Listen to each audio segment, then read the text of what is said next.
Hello friends, welcome to அம்மாச்சின் கைப்பக்குவம். இன்றைக்கி வந்து ரொம்ப டேஸ்டான கிறிஸ்பியான சாஃப்டான கடலை மாவு போண்டா செஞ்சுருக்கிறேன். இதை நான் எப்படி செஞ்சேன்னு வாங்க பார்க்கலாம். கடலை மாவு போண்டா பண்ணுறதுக்கு இப்போ நான் வந்து 1/4 கிலோ கடலை மாவு எடுத்துருக்கேன். இப்போ அதை போடுறேன். 2 ஸ்பூன் பச்சரிசி மாவு போடுறேன்.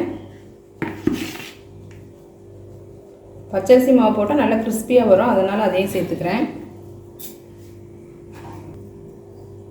ஒரு பெரிய வெங்காயம் வெட்டி வச்சுருக்கேன். இப்போ அதையும் சேர்த்துக்கலாம்.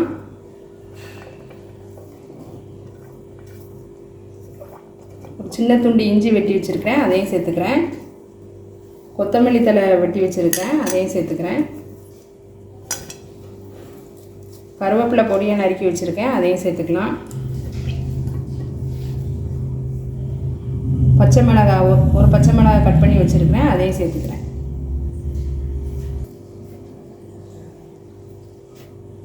தேவையான அளவு உப்பு சேர்த்துக்கலாம். காரத்துக்கு வத்தல் பொடி சேர்த்துக்கிறேன். 1 டீஸ்பூன் சோடா உப்பு சேர்த்துக்கிறேன். இது வந்து போண்டா வந்து கொஞ்சம் சாஃப்டாக வரதுக்காக வேண்டி சேர்த்துக்கிறேன்.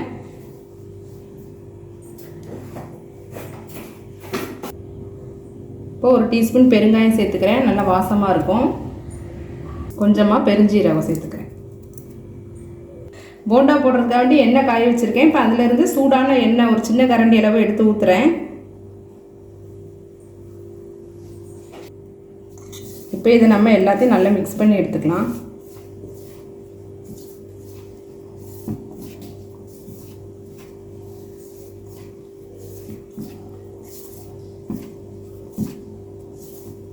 மிக்ஸ் பண்ணியாச்சு. இப்போ நம்ம கொஞ்சம் கொஞ்சமாக தண்ணி விட்டு பிசைஞ்சு எடுத்துக்கலாம்.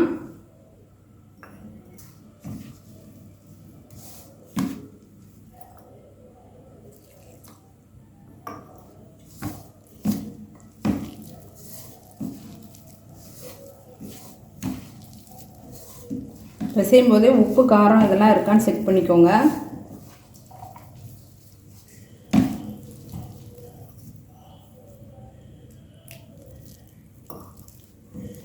தண்ணி வந்து கொஞ்சம் கொஞ்சமாக விட்டு நம்ம பிசைஞ்சிக்கலாம். இல்லைன்னா தண்ணி அதிகமாகிடுச்சுன்னா போண்டா பதத்துக்கு வராது.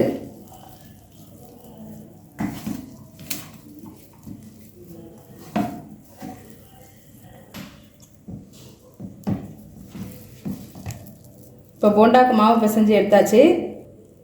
இப்படி எடுத்து போடுற மாதிரி இருக்கணும். போண்டா போட்டு எடுக்கலாம். இப்போ எண்ணெய் நல்லா காஞ்சிருச்சு. இப்போ நம்ம போண்டா போட்டு எடுத்துக்கலாம்.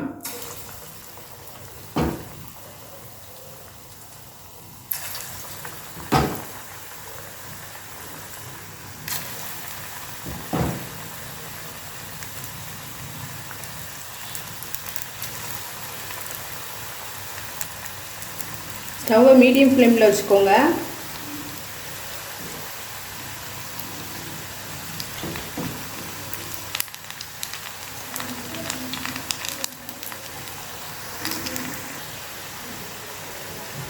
இப்போ நல்லா இப்படி மேலே வர்றப்ப நம்ம திருப்பி விட்டுக்கலாம்.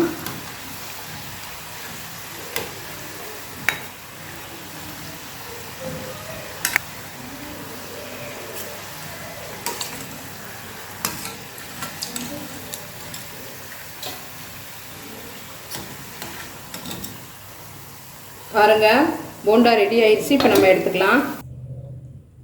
பாருங்கள், போண்டாவை எடுத்தாச்சு. இப்போ மிச்சம் இருக்கிற மாவையும் போட்டு எடுத்துக்கலாம். நான் ரொம்ப பெருசாலாம் போடலை, மீடியம் சைஸில் தான் போண்டா போட்டு எடுக்கிறேன். அப்போ தான் பசங்களுக்கு சாப்பிட்றதுக்கு அவங்களுக்கு குட்டி குட்டியாக இருந்தால் அவங்க ஈஸியாக சாப்பிட்ருவாங்க.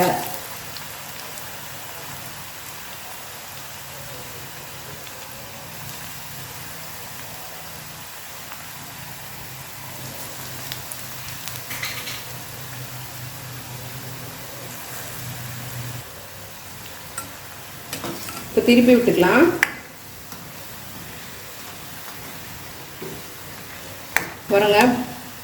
பாருங்கள், சூப்பராக போண்டா ரெடி ஆயிடுச்சு. இப்போ நம்ம இதை எடுத்துக்கலாம்.